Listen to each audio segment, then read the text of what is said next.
When it comes to hunting boots, how many pairs does one man need? Well, how many seasons are there? Turkey season? Deer season? Duck season? Dove season? Honey, how many pairs of boots does one man need? At least one more pair. For just about everything for hunting, go to MidwayUSA.com. I'm Larry Potterfield with Midway USA. Thanks for your business. On Mondays, your mission is adventure.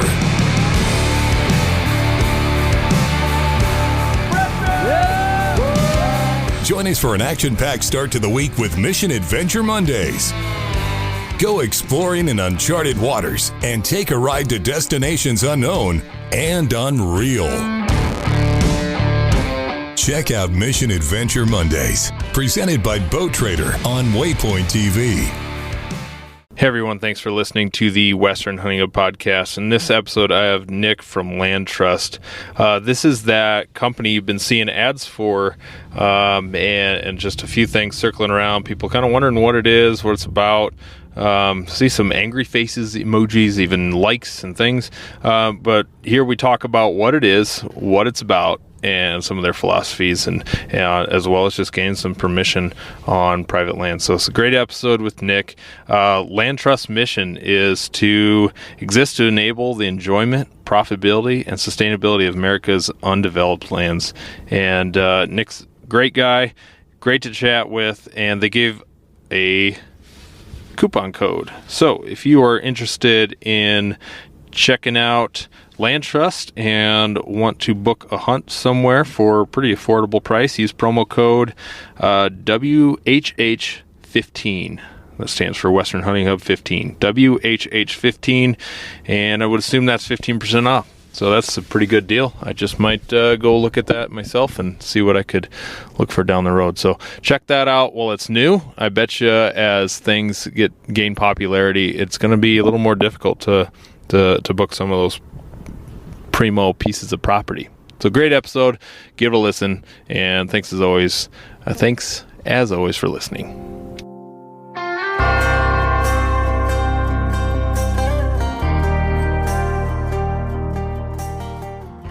All right, Nick, thanks for jumping on the Western Hunting Hub podcast. Appreciate you guys reaching out and then connecting. And you guys I've seen your ads all over the place. And it's got a lot of questions up in the air of what is this thing, and that happens always with new products, new features, new opportunities. What's this thing? Remember when people were saying, "What's on X?" What's now? If you don't know what that is, you're living under a rock, or go hunt. You don't. But what's this thing? So it's glad we can chat about it. But I also want to talk about some how we get permissions, how you get permissions, how we can give some folks to not forget about private public land. And I'm going to hold myself on that. I got some opinions, I got some ideas, some thoughts, some questions. But if you wouldn't mind, real quick, introduce yourself, who you are, and what you're about. Not necessarily the company yet, but you yourself. Yeah, sure. So I appreciate you having me on the podcast, Clint. My name is Nick DeCastro. I'm the founder and CEO of LandTrust. I grew up, and your audience might shriek, but I grew up in Southern California. I was born at the beach and grew up surfing, spearfishing, fishing, hunting, all that stuff, which I know a lot of folks might think that you can't do that stuff there. It's harder now. I haven't lived there in probably 18 years, but grew up loving the outdoors. Grew up mainly bird hunting. So, we have a lot of deserts in Southern California and a lot of quail and doves, and we get up to the Central Valley and hunt pheasant and that kind of stuff, and do some chucker hunting too. So, grew up behind bird dogs, and then got into fishing really early out in the ocean, spearfishing, and then fly fishing when I was probably in my probably 13 or something like that. Which, fly fishing is what brought me up to Montana the first time. So we came up here a couple of times over the summer vacations when I was in school, and up in that Rock Creek, kind of around Missoula, and just spent some weeks up here and fell in love with Montana, really. I went to school on the East Coast, lived in cities, sold technology. I was a sales guy before starting this company, and got to travel a bunch and worked in the marketing and advertising space. Did a lot of social media advertising. Worked with a lot of large companies doing that kind of stuff and helping them acquire customers online, which is a useful skill. And so, then I moved up here to Montana in 2016 and was sort of confronted with the idea that is now LandTrust. I'm really thankful. So many different skill sets are bridging into the hunting world because we have to have that. The technology. I'm 6'6", so I was so thankful when hunting companies started making clothes that fit me. I can't go to Cabela's and buy clothes. I can't go to. No. I've never walked in an Old Navy and found a pair of pants. So just a pair of jeans. They don't make them that fit me. You're going to the big and tall stores. No, but that's big and tall. I got a 32 waist. You got to. Tall. Yeah. So you got to wear the tight, stiff as can be Wranglers. You know how many deer I've shot in tight, stiff Wranglers as a kid, because that's all I could wear.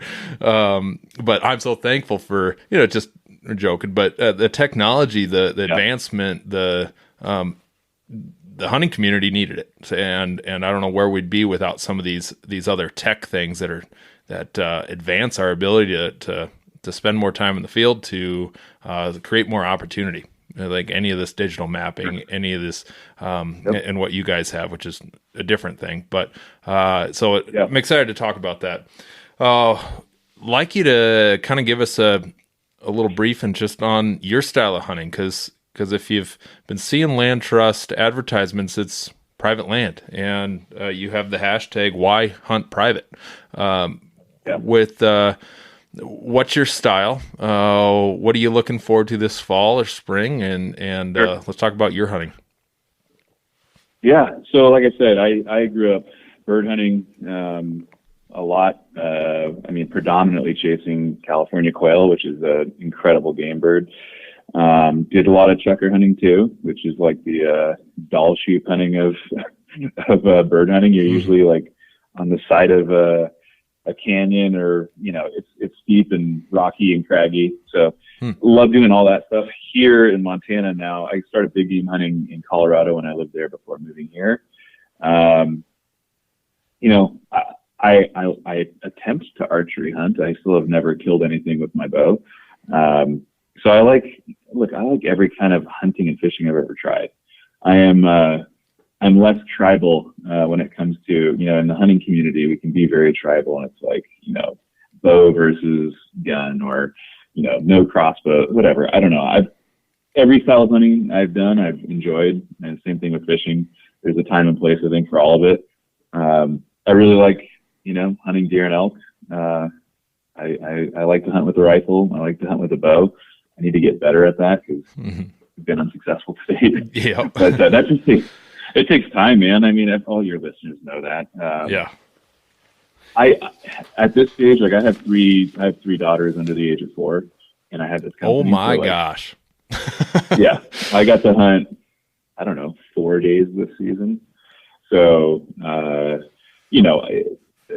I don't get to hunt a lot, which is the irony of my position right now. Sure. Well, I keep telling myself it's just because I have not that many young ones, but a 1 and a 5-year-old, and it's just it's just the window in time where I told my buddy who is out shed hunting all the time right now. I tell him, I said, I just got to be lame for a couple more years. I'm raising kids. Right. And then they'll get out there with you, hopefully. Yeah. Then they're your buddies. And then I tell them, it's like, I'm playing the long game here with the shed hunting. I'm raising where guys that I can cover more ground. So that's my strategy. I'm going to cover more ground because I got 2 little boys that are going to go right there with me, or you got girls that are going to jump in, and you're going to have all the hunting experience you want if they're interested. Whether absolutely. That's you pulling the trigger or not, because that's a fun thing to do. I don't know if you've taken them with you doing anything, but it's a riot. So shed hunting is one of those activities I would love to get into, but again, if I get 4 days to go out, I'm going to use them wisely. So Oh, sure. Shed hunting looks like a lot of fun. And, and again, as my daughter's, my oldest she'll be 4 this summer. She is going to be a hunter. My middle, I don't know. But yeah, as she gets to that where she can get out there with me, and we're going to go morel mushroom hunting this weekend. And, oh, nice. So she's getting to that age where we can start to do some of those things. But yeah, in the last few years, there's not been a lot of hunting in my life. Yeah. And so with that and your coworkers, employees there at LandTrust, what are some techniques that you guys have used in the past? And if you're we're in Southern California, permissions, I bet, I don't imagine there being a ton of public land. I'm not sure. And you're being in Montana now, you're surrounded by it. But what are some of those techniques you've seen in your circles work for gaining permission? And I can already see some things for you and I both with young kids as opportunities for gaining some permissions, to go. Yeah. Cute little kid. Yeah. Oh, and you know what? Shoot, let's back up even more. Private land versus public land hunting. I get to chat with biologists quite frequently, just in my full-time job. And here in South Dakota, we have a lot of private land, a ton of it. And I live back out my back door is some public land. The Black Hills National Forest is right there. Nice. So I live in the area where there's a lot of public, but other than that, I'm not going to go hunt a muley in the hills here. It's mostly whitetail. And you can't draw those mule deer tags without 10 points or plus anyway. It's private land or going out into some of that more crowded public land out in the prairie. So I hear biologists talk all the time about don't forget about private. We have you see BHA, great organization, BHA with the public land owner, and it created a movement of you must hunt public to be a DIY awesome hunter. I know plenty of private land that is not easy to hunt, and it also holds some big deer and has or turkeys or whatever, and creates some opportunities. So I'm the fan of don't forget about private land. You got it to manage our wildlife effectively. We have to have hunters on our private land, and we can still do that today in a day. I've never paid for hunting yet in my life. I know at some point I probably will. I've never paid for permissions. So I know that is coming, and I know there's ways of knocking on doors and getting permission. So back to my original question, what do you guys see in your circles of great ways of finding permission? Paid or not? So I think, look, I don't even like the private, the term versus. True. I think it's such a, why is it private versus public? It should be private and public, No, totally agree. I totally agree with you. It's just, and that's the way, it's not you. I'm just saying that's the way it's framed a lot. I mean, most conversations, but the funny thing is that 70% of the lower 48 is private. Out here in the West, we're like trust fund kids, man. We just walk out and there's 50% of your state's public land, which is awesome. I mean, it's why a lot of people live here. A lot of hunters want to come and be in these places.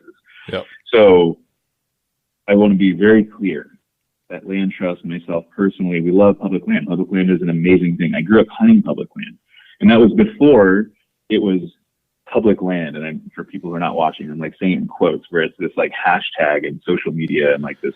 It was just I didn't even know that it was called public land. My dad would say, we can hunt here. So it wasn't even, the concept of public land wasn't even a thing when I was growing up. Now I know that it was public land.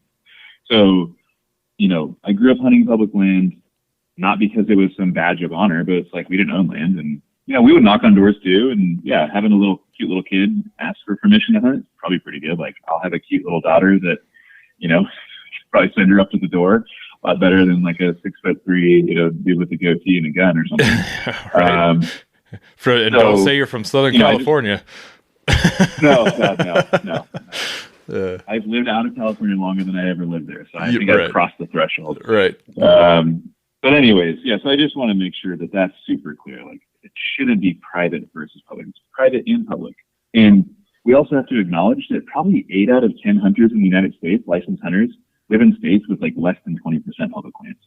So most hunters don't even get to have this conversation. Kansas is 99% private. Nebraska is 98% private. Texas is 98% private. So a lot of states, and Texas has 1.2 million licensed hunters. So we just need to remember that, yes, while in the Rocky Mountain West, we are blessed with a bunch of public lands, that is not reality for most hunters. Like, Montana is unique, right? I mean, I'm sitting here in Bozeman. Montana has a really large megaphone in the hunting community because of Meat Eater and Onyx Maps and, RMEF and BHA and, Sitka and all these like big known brands. But I think it's important to remember, I think there's a lot of myopic perspective that comes out of Montana because we live in a state that's like, 40% public. Like, it's a huge state and there's a shit ton of public land. It's important to remember that we represent like a teeny tiny percentage point of the actual hunters in the U.S. Like, Pennsylvania has over 1 million licensed hunters. That's more people. Texas has 1.1 or 1.2. That's more than we have citizens in Montana. And so it's always important to remember, yes, we get to do some cool stuff like archery elk hunting on public land in the backcountry is a super cool activity to do. And it's something that's a bucket list item for a lot of people. But just because that's our everyday, that's the reality, and like that's what we get to do a lot of, we need to make sure that we still understand that that's a very tiny percentage of people that get to do that, and that most hunters hunt whitetail on private land out of a tree stand. And that's cool. Sure. That shouldn't be looked down on, or, it's like, hey, that's awesome. So I just wanted to set the table with that. Right. So, as far as permissions, I mean, door knocking can still work, but I think that the reason I started this company is because door knocking has become less and less effective. And I don't think it's because there's more and more hunters. In fact, it's statistically provable that there's not more and more hunters. Some people out there might try to contend that there is. There are not. Hunting license sales data is publicly available since back to 1950. Since 2000, hunting license sales have been very consistent. 14.5 to 16 million every year. And that's sales, licenses and tags and stuff like that. So it's a provable thing that it's not like skyrocketed. What has happened is we've lost supply. So I have to pull the statistics, but I know we're losing like a few thousand acres a minute of production agriculture land to development. As, again, in the Midwest, ag land is hunting land. That's development is hunting's greatest and habitat and wildlife's greatest threat. It's not, public versus private or any of these other dumb things that we spend a lot of time arguing about inside the hunting community. It is, that farm is now a subdivision. Yeah. That farm is now a Dollar General. So that is the removing the fence line to get another row of corn. Just that. That's right. Little bit of habitat that would have been great for the pheasants. I got a buddy in Iowa that posts things all the time. He's a hunter, and then he drives through and sees the CRP get mowed because it's a drought year. Yep. And double whammy on the pheasants and the quail over there. So, yeah. So now you're touching on, LandTrust facilitates access to private lands, and you pay for that opportunity, right? Mm-hmm. So you just touched on it there. Okay, so farms and ranches often sell because they can't pay taxes or it's just not penciling out. Like, commodity ag production is a very low margin business. The average U.S. farm lost like $2,000 last year, like negative, right? So my perspective is we need to find every way humanly possible, the hunting community, the conservation community, to keep farms and ranches and agricultural lands profitable, because they will disappear if they're not profitable. That's just a fact of life. And so, taking that brushy edge to plant another row or two of corn, that's in the pursuit of making profit, hopefully make profit this year. So I can't blame them for that. But if we could place the profit incentive and add additional profit to a farm, ranch, or other undeveloped land, which is habitat, through having that habitat, like, hey, you can actually make some money that goes to your bottom line by keeping, not doing that second or third row of corn that leaves a brushy edge, that leaves habitat, by, not tilling every single piece of your property and leaving that wood line or, those sloughs or whatever. And we can connect that. And to me, the biggest threat to hunting is loss of habitat to development. Like, dude, I live here in Bozeman. I live in what was a wheat field 5 years ago. Like on Google Maps, when I first moved in, it was still a wheat field. Oh, wow. You try to get people to come to your house, and it's like the satellite imagery is still a wheat field. And so I don't know about you. I have never seen land that got developed turned back into habitat. Like, I've never seen a subdivision like tilled under and like, now it's back to working land. So that to me is the biggest threat to hunting, to access to habitat and to wildlife. And so all that is money. Like, got to boil it down. That farmer sold because guess what? Taxes got higher and higher in a place like Bozeman. They have to pay property taxes, commodity prices, input prices, diesel prices. It's a tough game to play. So look, I'm for the free market. If a landowner wants to sell their property because they want to sell, I'm all for it. But a lot of the landowners that we work with who are multi-generation farm and ranch families, who they explicitly say, hey, we won't sell this place unless we literally cannot pay for it anymore. Those are the people we want to stay on that land, because they don't look at it as simply a real estate asset. They look at it as legacy. And they've been there for 2, 3, 4, 5. I think our oldest is 6 generations in Nebraska that we have on our platform. Oh, wow. Huh. So let's go into the background of LandTrust and explain what that is. Because as I've got questions of leasing property, outfitting property, LandTrust, and I don't know if LandTrust goes explain where we go in the in the umbrellas, though, kind of what makes sense. But where'd you come up with the idea, maybe, and or how'd that start, and then kind of what is it? Sure. That so you guys do. moved up to Montana in the end of 2016, and hunting public, hunting block. Block management is our, I don't know if you're probably familiar with it. It's our state, paid hunting access program for private land, which is great. There's a lot of myths out there and things that people project onto us. Like, we like block. I shot my antelope doe on block this last year. Like, block is great. We're not, we don't hate block. We're not trying to kill it or anything like that. But anyways, I moved up here and found myself, with less and less time. I often say I'm genuinely envious of the guys who get to go and scout 30 days a year and hunt 45 days a year. Like, I'm truly envious of those guys. That's not the reality of my life now. Like I said, pre-kids, company, all this stuff. I don't have that time. And so I wanted to find, there's a bunch of amazing private grounds in and around, the Bozeman area. And door knocking is less and less effective because there's more and more, the demand has stayed consistent. And as we just talked about, the supply of hunting land has diminished. And I would say the demand has actually increased in a place like Montana because of, TV shows and technology like Onyx and all this. There's a lot of focus put on Montana specifically, and it's a bucket list place for people to come and hunt.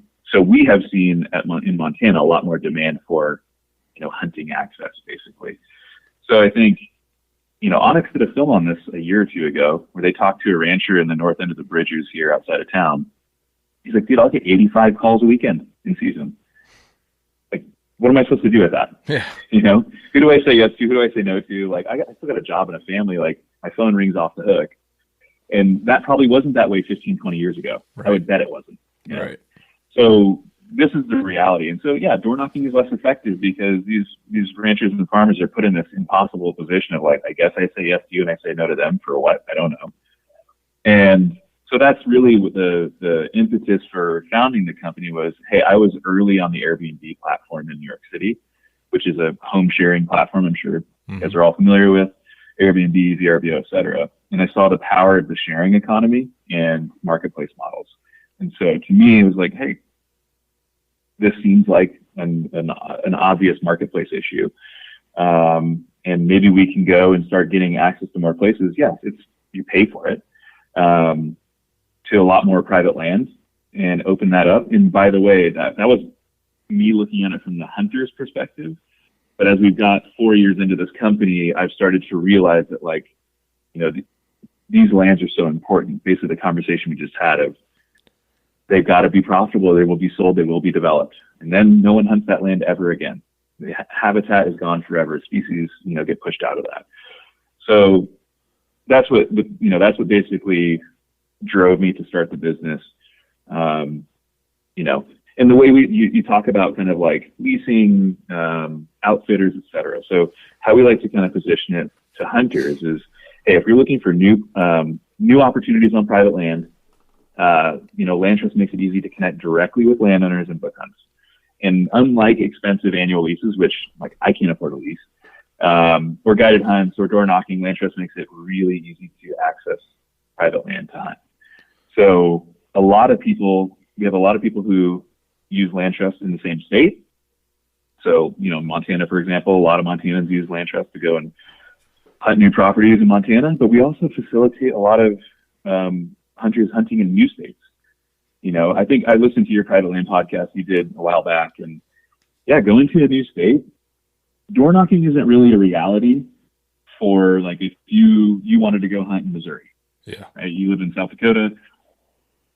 So you can do it, but you're probably only going to get 3 to 5 days to go down there. You got to drive down there. You end up eating a lot of your time door knocking in hopes. It's stressful. It's like your hunting time is being used, your PTO is being used. So, or you could go on LandTrust and see like, Grand Farms. I could book this for a turkey hunt, which is where I went hunting this year. Amazing place. And, for whatever, a few $100, you can go out there and like secure it. It's yours for the day, 3 days, whatever you want to book. Already talk to the landowner, get the lay of the land, and do all that kind of stuff. So it makes it a lot easier and tenable for people to actually make those connections. I've got a big trip coming up, and there's always something that winds up left in the trash bin at home while we're on vacation. Now I have a Lomi, and it's changed the way I think about my food waste. Lomi transforms my garbage into gold at the push of a button. Lomi is a countertop electric composter that turns food scraps into dirt in under 4 hours. I love composting, plus it's made cooking at home even more fun. There's no food rotting in my garbage and smelling up the kitchen. Thanks to Lomi, I only have to take the trash out once a week, and it's a hassle-free, mess-free experience with no more leaking bags. I turn my waste into nutrient-rich dirt that I can feed to my plants, lawn, or garden. That means it's not going into landfills and producing methane gas. All my food scraps, plant clippings, and even those leftovers I forgot in the back of the fridge go back into my garden, helping me grow more nutritious food right in my backyard. It feels great to know that I'm creating soil instead of waste. Whether you want to start making a positive environmental impact or just grow a beautiful garden, Lomi is perfect for you. Head to lomi.com/waypoint and use the promo code WAYPOINT to get $50 off your Lomi. That's $50 off when you head to lomi.com/waypoint and use the promo code WAYPOINT at checkout. On Mondays, your mission is adventure.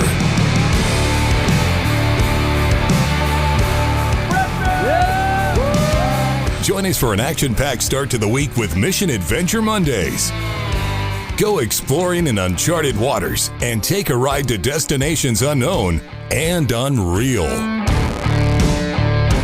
Check out Mission Adventure Mondays, presented by Boat Trader on Waypoint TV. Okay.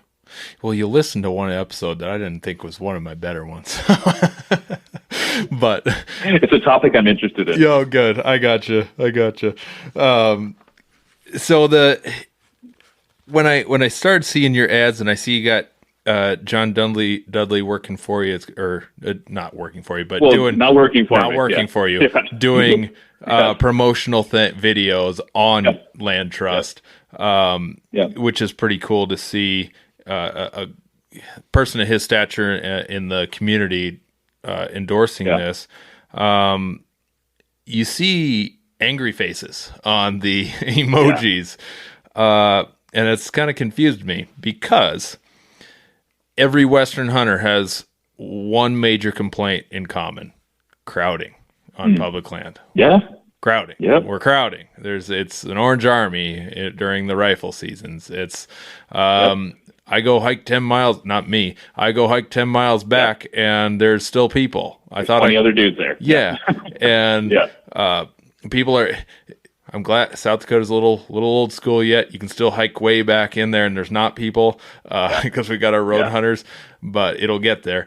But Colorado, Wyoming, Montana, you go hiking in a ways. Colorado's a mess. Oh, it is. And I'm going there this year and I'm nervous.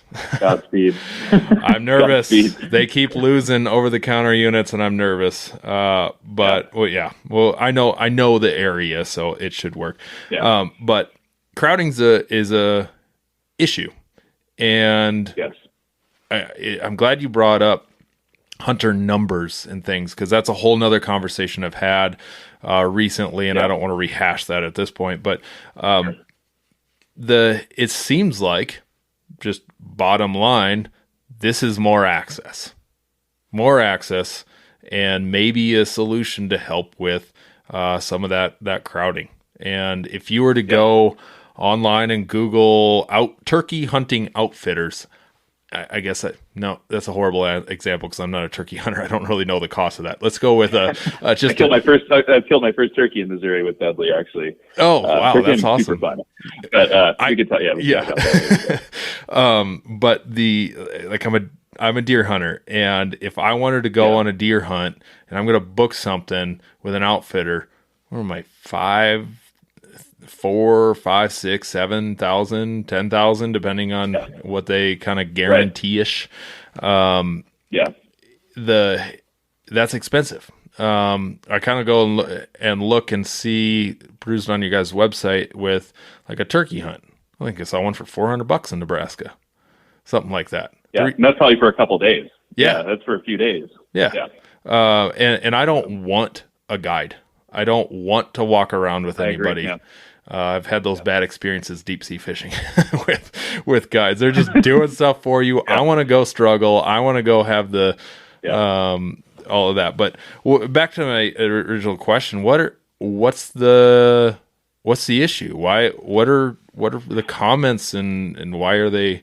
You probably don't want to read too many comments, but what do people not like? Yeah, it's a good question. So I think first of all, the comments are for people who've never used the product. So we have 1,000 5-star reviews for both sides, landowners and sportsmen. So like if you were going to go buy a new bow, would you take people's feedback or perspective who have not owned and shot the bow? I wouldn't. Right. Right. I would take the people who's like, hey, I bought this thing and I used it and I like it. Here's my feedback.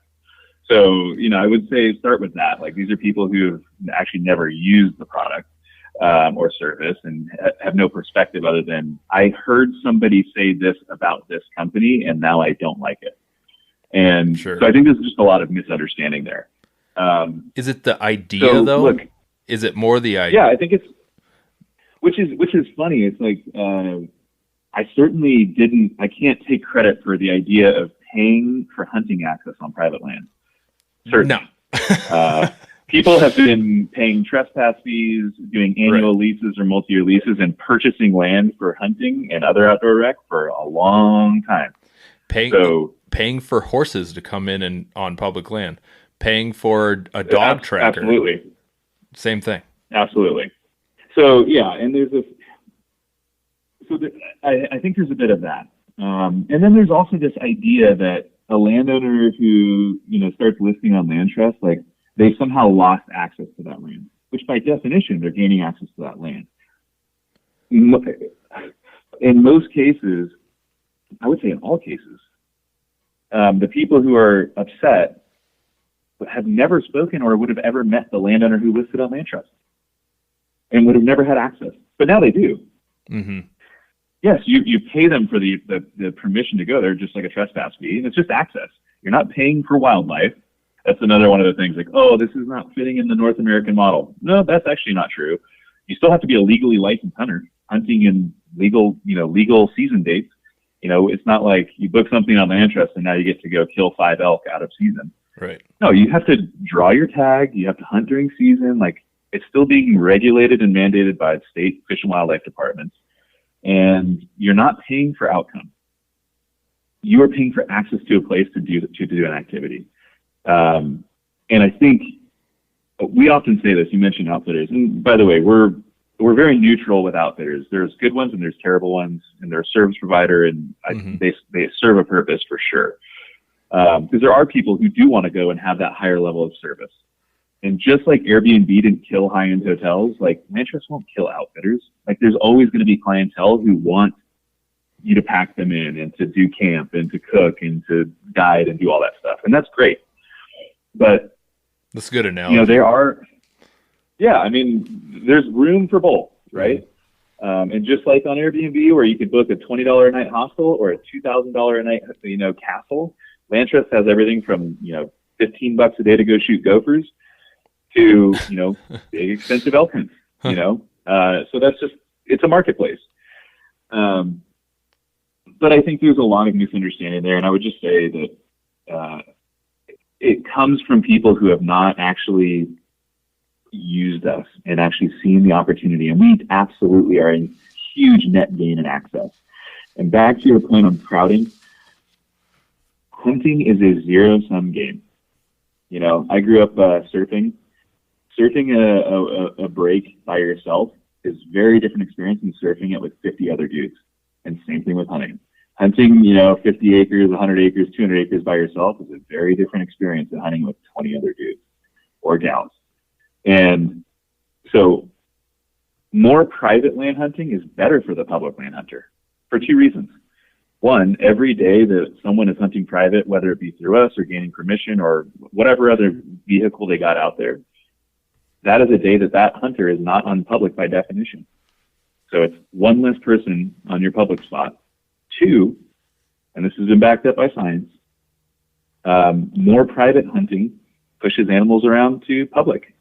The state of Utah had a lot of upset people back in 2016 because they were selling a lot of elk tags, and people were just like, dude, there's no elk on public land during rifle season. So why are you selling all these tags? So they tested, I think in 2017, starting to issue some private land tags.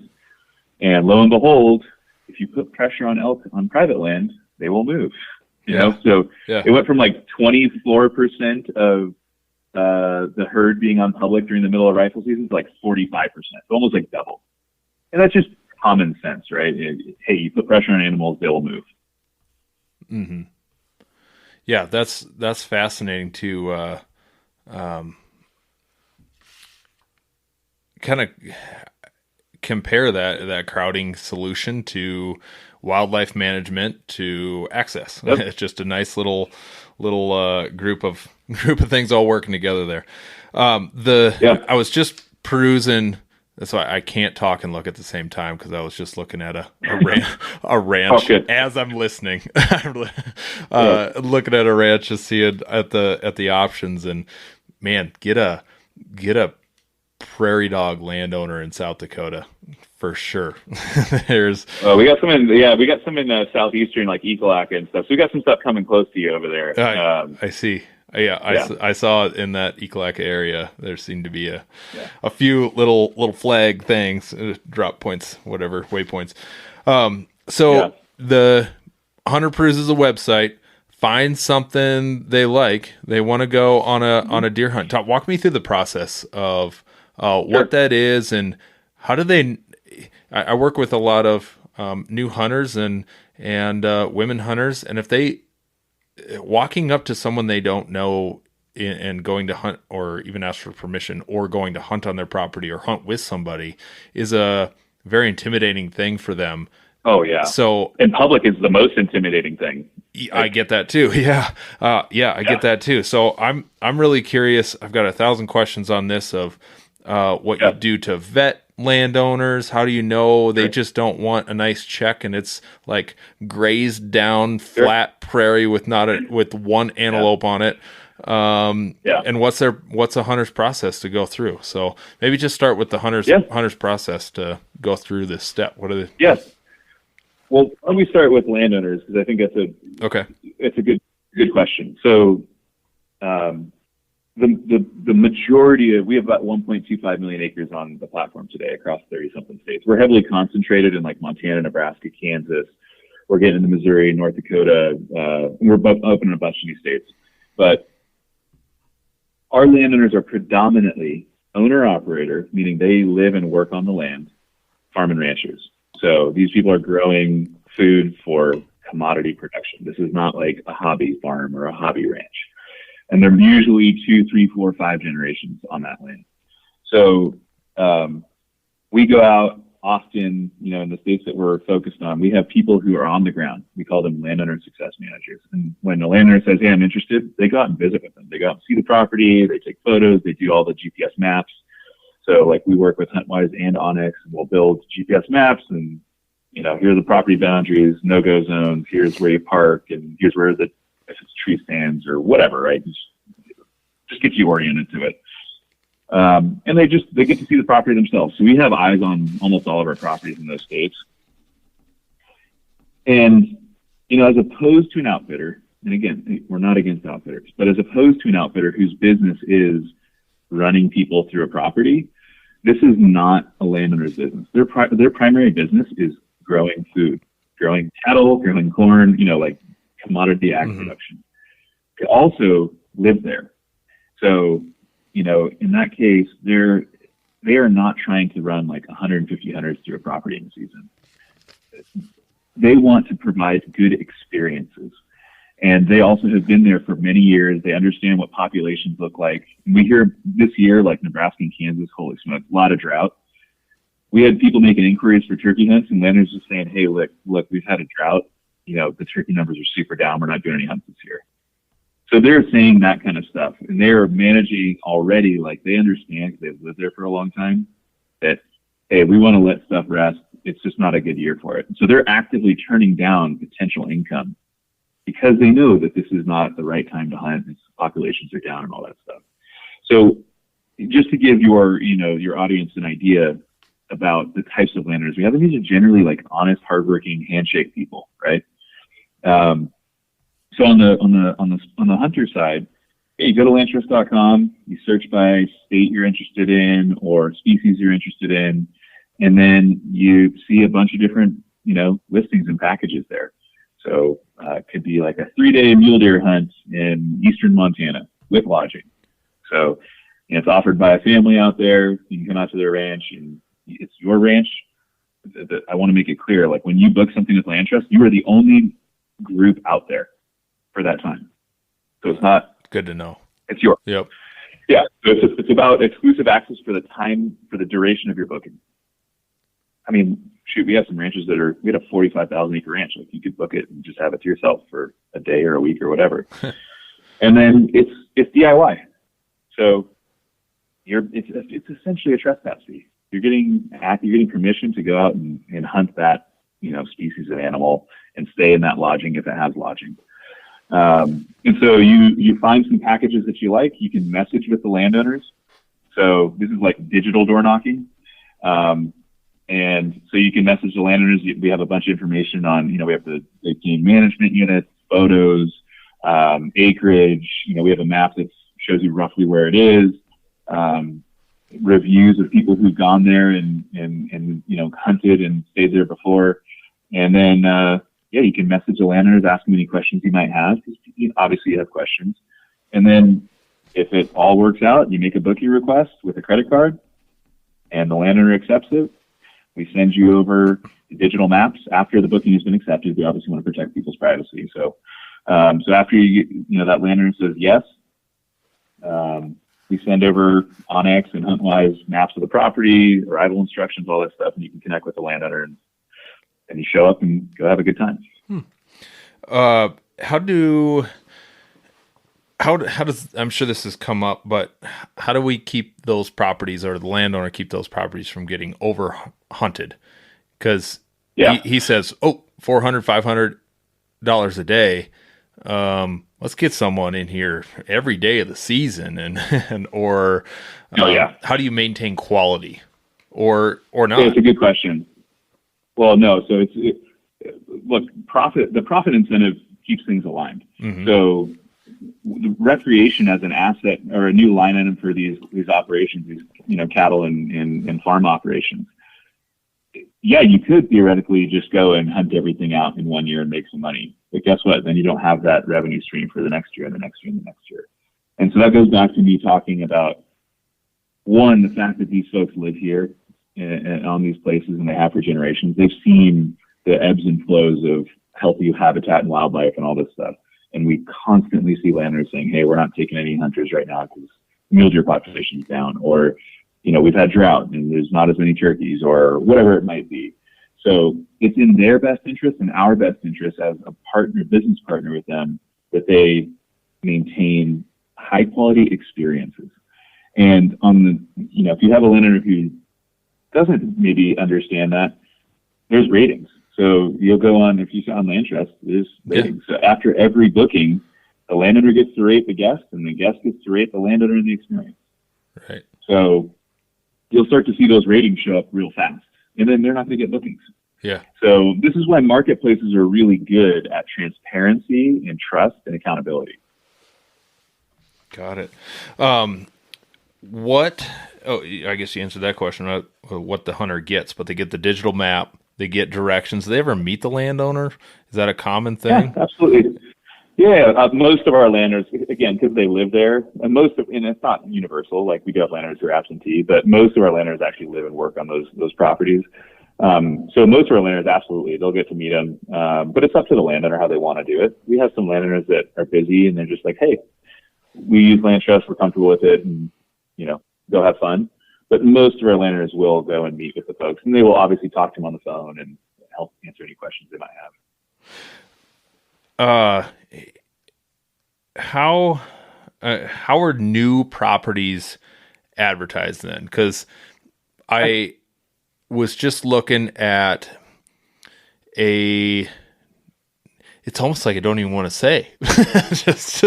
I was looking at a deer hunt in Kansas, and I see the price tag on it, and I say, if I draw a Kansas tag, or I'm going to Nebraska this year, you don't have any in the area that I was wanting to go, but close to. We got about 250,000 acres in the Sandhills, and the Sandhills are amazing. That's in Valentine.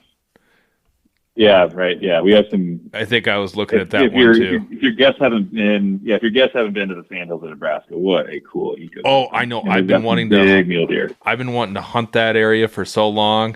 I used to live in Colorado, and I drive from there to my parents in eastern South Dakota, and everyone complains, "Oh, you got to drive to Nebraska." And it's like, are you kidding me? You see that incredible country? Yeah, I want to hunt that. I want to hunt that. Well, now you know LandTrust. Yeah, you can. So I was looking at that, and Kansas is in the future. Kansas is kind of blowing up with popularity for sure for white, and the Western hunters hunters are moving east. Eastern hunters are moving west to hunt, and vice versa. Hunters want to always just do new things. They want to experience new things. Absolutely, new places, new hunts. Yeah. And so I see that property on here. If you get a new property, are you advertising that as hey, just picked up 10,000 acres, or how is that getting distributed with? And I suppose the best thing about this is that you're not inundating a landowner with crazy communication. It's all going through you guys. Yeah, exactly. So we're not publishing their phone numbers or anything like that. Right. No, everything comes through here. And so it's a good question. So I would say create your free account. I'm talking to you specifically, Clint. Okay. If it's free to create an account on LandTrust. When you sign up, you tell us, hey, I live in South Dakota or whatever state you live in. I'm interested in these states that I want to hunt. I'm interested in these species that I want to hunt. And so once you tell us those things, if you told us, hey, I live in South Dakota, but I'm interested in Kansas and I'm interested in whitetails, when we get Kansas or whitetail properties or Kansas and whitetail properties, we're going to email that to you as soon as these listings come live. So, it's in our best interest to let people who've told us they want to hunt Kansas whitetails, to let them know we just got a new Kansas whitetail property. And so then you can see it. If it looks like something you're interested in, you go and make an inquiry with the landowner, and if everything sounds good to you and them, you book it. Yeah. So I would encourage you and your listeners, even if you're not actively looking for a hunt, create your free account, tell us what you're interested in, and then we'll just send you emails about stuff that you're interested in. Okay. Yeah. I'm interested in Texas hog hunting. I've never hog hunted, and we're about to put on a bunch of ground in Texas. And so, I'm very excited about it. Yeah, absolutely. Do you guys have to have a license to, like, I know when money exchanges like this, and I suppose landowners don't have to have an outfitter license to take on trespassing fees, but maybe it's different state to state. Do you have to get licensed anywhere, or are there any states that you're just, I can't do business, it's not going to work? No, we haven't seen any of those states yet.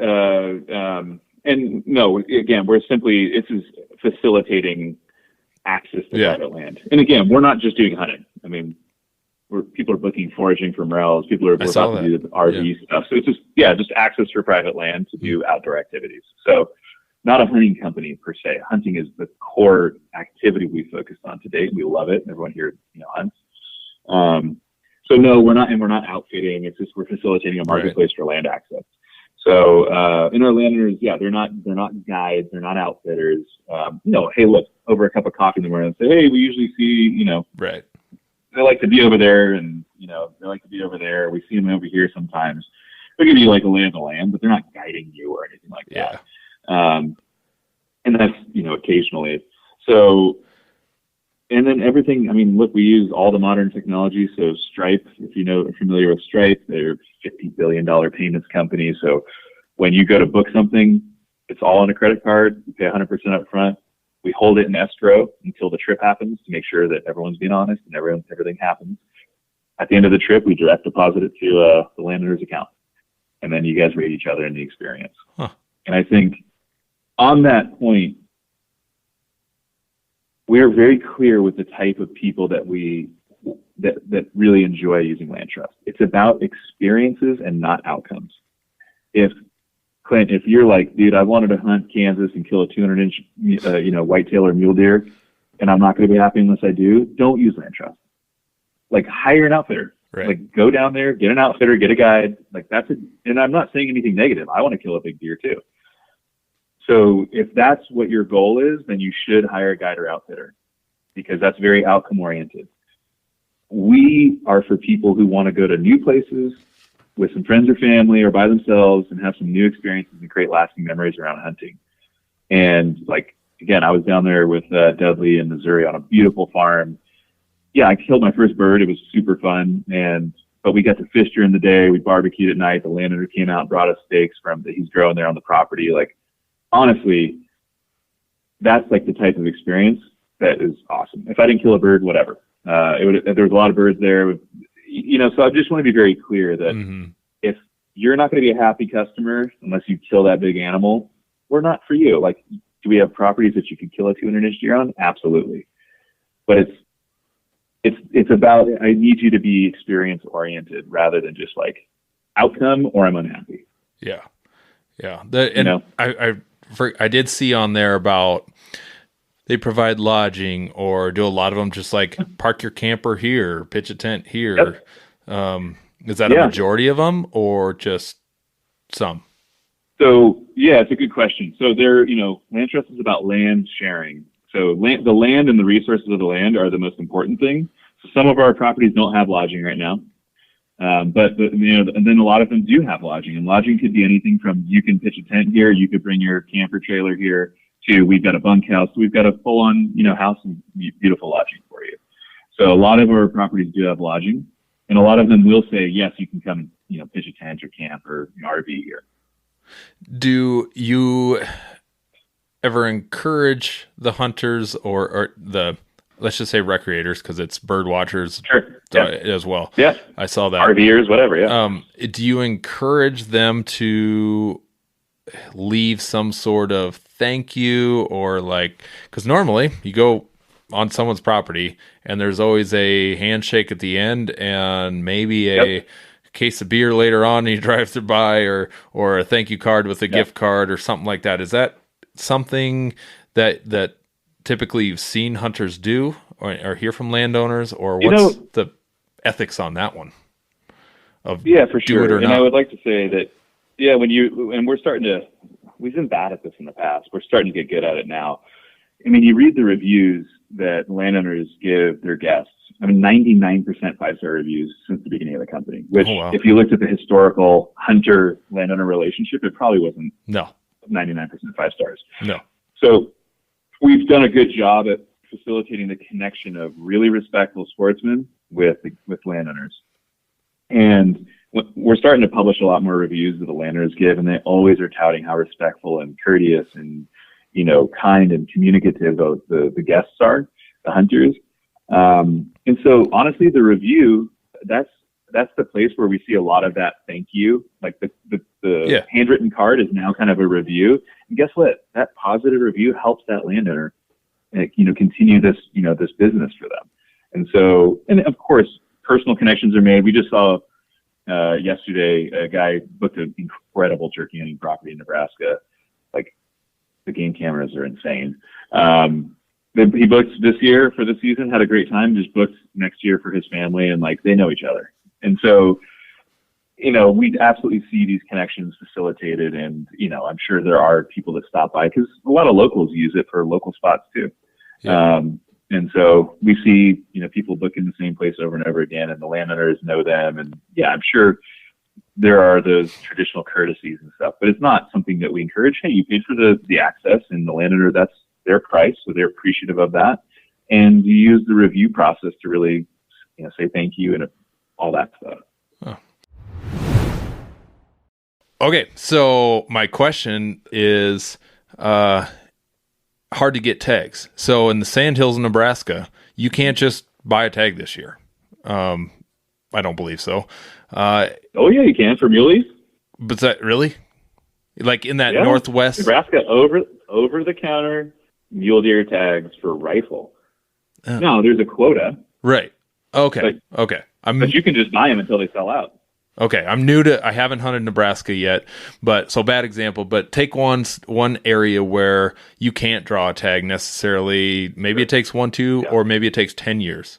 So, booking those makes it difficult. It's a 50% draw, so I booked it, but didn't draw it this year. Right. How do you navigate that? So we've been toying with this, and this is, hunting was like the hardest activity to start with, because every state has done regulations, tags, GMUs, it's the hardest thing to do. Everything else is easy, relatively speaking. So we've been toying with this idea of tag insurance, because people want to get their stuff locked in and hey, I feel pretty confident I'm going to draw, but if I don't, I obviously don't want to end up losing the money that I spent for a booking. So we're probably we've toyed around with it in some general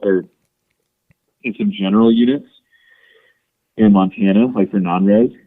And so hey, I'm non-resident, I want to do, an elk hunt this year, because we feel very confident that we can get that general elk hunt rebooked, from other people. So we're toying with this, and we're probably going to productize it a little bit more of this tag insurance. So, hey, I know that I haven't drawn yet, but I would like to lock this place in. And if I don't, I can get reimbursed, whatever.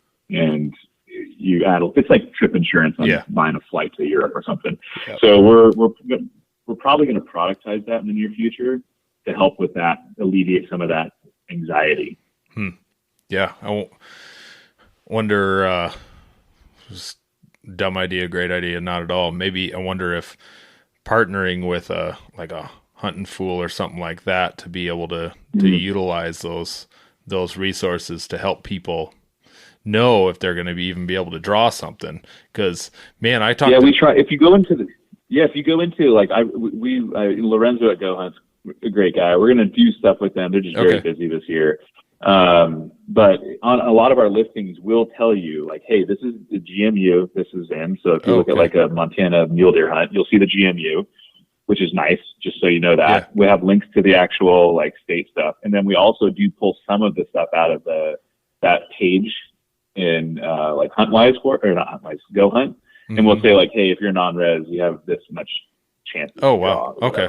We do pull some of that out. We don't pull all of it, obviously. Sure. For product and service. We want to make sure we respect that, but we do give some of that. Yeah, because there's some. I'd love to have an integration with Go Hunt though, and just pull their. Oh yeah.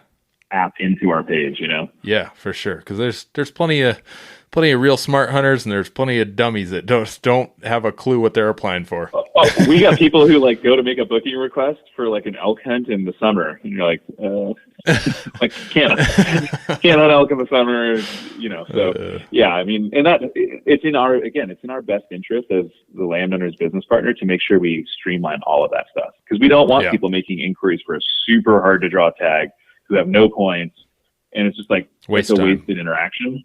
It's a waste of time for them. So we're very aligned to make sure we make it as easy as humanly possible. And we have, if you look at the bottom of if you go to LandTrust and look at the homepage and go scroll all the way to the bottom, we have GMU pages for different species.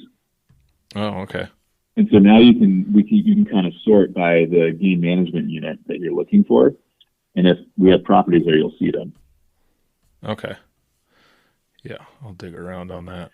So, hey, look, man, we're still a young company. The product still has a long way to go, but we're working on it. Well, I'm really interested to dig a little more now that I kind of got some of this background and understanding of that to see what those options are. Tell us what you like. No, I will. I absolutely will. Yeah. You can also favorite when you see properties you like, so you don't lose track of them. There's a little favorite heart, so it'll like keep them on your home screen, and you'll be able to come back to them. Okay. Yeah, I will do that. Yeah. But let's. I want to be respectful of your time, and let's wrap it up. And Sure. Thank you so much for. I always go into interviews with thinking I want to hear one thing, and then I learn something completely different. Just and have great conversation about public versus access, or public and private. There we go. Public and private. There we go. That's I would like to get to that point. Hearing and having discussions on stuff like that is so much more valuable to me than where my superficial brain was thinking initially. So I like having conversations like that and chatting about it. But share again for me, or share social media and the website, and anywhere we can, besides our free account, which is easy to go set up. So share what you like. Yeah. So LandTrust.com is where is the site, and you can go and browse all of, that's the whole point of the website. You don't need to know us. You can go browse there and connect directly with landowners and properties that you're interested in. So LandTrust.com is where you can do that. By the way, you can text or call us. We pride ourselves on customer service. So you text us or you call us, somebody here in Bozeman is going to answer the phone and help guide you through it. So whether it's, hey, I'm interested in maybe getting out to do Montana mule deer hunt or something, we can help you through it. Or if you got some working through the product, if you like to text, we text all day, every day with different customers. So we're very service oriented. And then on Instagram, I think it's LandTrust_hunt. You can follow us there. And the phone number, if people just want to go to that, let me see here. I think it's 406-709-8450. And, if you're an interested landowner, or if you're an interested sportsman and you just want to give us a call or text us, you can do that. And I'll leave you kind of with a thought. The future of hunting is going to require all types of access. Obviously, federal, public lands are amazing. They're free. We want to make sure that we don't lose hunting access to federal public lands, which is in some states, in some cases, under a little bit of a threat right now. So from federal public lands to state lands, BLM, all that stuff is awesome, to door knocking, to state funded, programs like WEHA in Kansas, or block management here. Those are all great to what we facilitate. It's going to take all kinds of access, and I don't think any one of them is better than the other. They all have their place. It's a spectrum, and we need all of them to make sure that hunting continues as a pastime. Excellent. Couldn't agree more. But it ain't my ground. This is God's country. On Mondays, your mission is adventure.